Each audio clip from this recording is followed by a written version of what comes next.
ଭିଡ଼ିଓରେ ଆମେ ଜାଣିବା ଏମିତି ଏକ ଶିବ ମନ୍ଦିର ବିଷୟରେ ଯାହା ଆଗରେ ବଡ଼ ବଡ଼ ବୈଜ୍ଞାନିକମାନେ ହାର ମାନିଛନ୍ତି। କାରଣ ଏହି ମନ୍ଦିର ଏମିତି ତିଆରି ହୋଇଛି ଯାହା ବର୍ତ୍ତମାନ ସମୟରେ ତିଆରି କରିବା ସମ୍ପୂର୍ଣ୍ଣ ଅସମ୍ଭବ। ପ୍ରାଚୀନ କାଳର ଭାରତର ମୁନି ଋଷିମାନେ ଏମିତି ଜ୍ଞାନ ଠାବ କରିପାରିଥିଲେ। ବୈଜ୍ଞାନିକମାନେ ଏବେ ବି ଏକଥା ସ୍ୱୀକାର କରନ୍ତି ଯେ ଭାରତର ପୂର୍ବତନ ବିଜ୍ଞାନ ବହୁତ ବିକଶିତ ଥିଲା। ତ ବେଶୀ ସମୟ ନ ନେଇ ଚାଲନ୍ତୁ ଜାଣିବା ଏହି ରହସ୍ୟମୟ ଶିବ ମନ୍ଦିର ବିଷୟରେ। ଆପଣ ଆମ ଚ୍ୟାନେଲକୁ ସବସ୍କ୍ରାଇବ୍ କରନ୍ତୁ ଆଉ ପାଖରେ ଆସୁଥିବା ବେଲ୍ ଆଇକନ୍ ଘଣ୍ଟି ନିଶ୍ଚିତ ଦବାଇ ଦିଅନ୍ତୁ। ଆଉ ନିଜ ପ୍ରିୟଜନଙ୍କ ସହିତ ଏ ଭିଡ଼ିଓକୁ ସେୟାର କରିଦିଅନ୍ତୁ ଆଉ ଗୋଟେ ଲାଇକ୍ କରନ୍ତୁ। ଏହି ରହସ୍ୟମୟ ଶିବ ମନ୍ଦିର ବର୍ତ୍ତମାନ ପାଇଁ ଔରଙ୍ଗାବାଦ ମହାରାଷ୍ଟ୍ରରେ ଅବସ୍ଥିତ।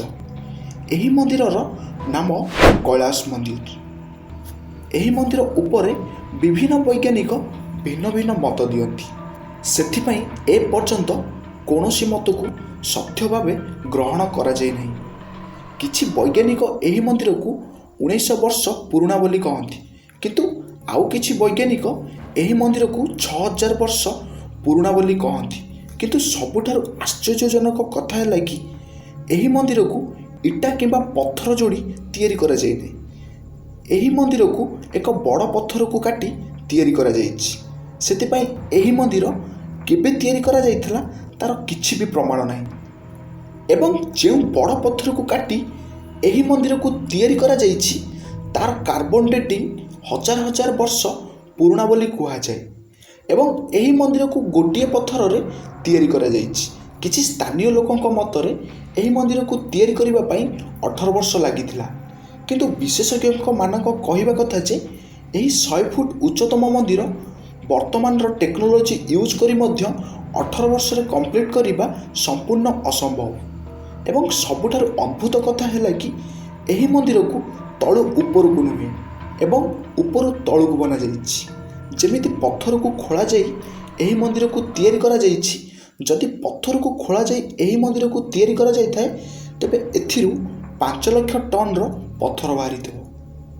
ଯଦି ଜଣେ ଲୋକ ଦିନକୁ 12 ଘଣ୍ଟା କାମ କରେ 18 ବର୍ଷରେ ଏହି ମନ୍ଦିରକୁ ବନାଏ ତାହେଲେ ତାକୁ ଦିନକୁ 50 ଟନ୍ ପଥର ବାହାର କରିବାକୁ ପଡ଼ିବ, ଯାହା ସମ୍ପୂର୍ଣ୍ଣ ଭାବେ ଅସମ୍ଭବ।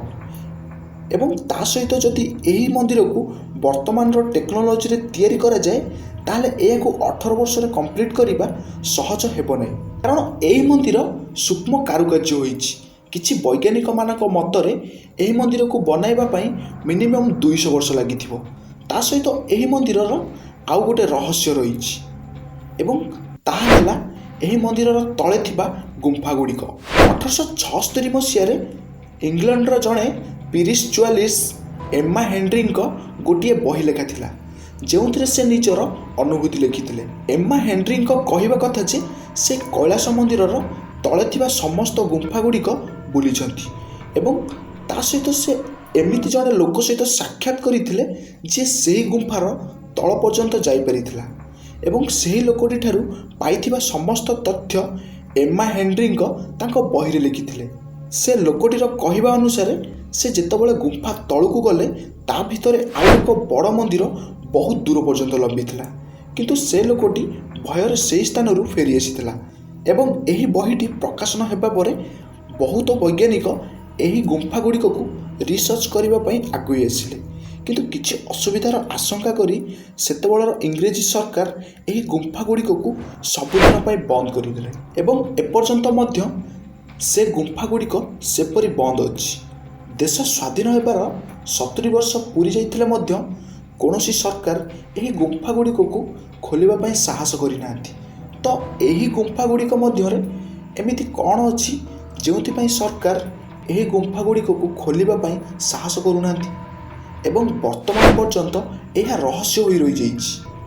ଭବିଷ୍ୟତ କହିବ ଆଗକୁ ଏହି ଗୁମ୍ଫା ଗୁଡ଼ିକ କେବେ ଖୋଲା ହେବ କି ସେହିପରି ରହସ୍ୟ ହୋଇ ରହିବ।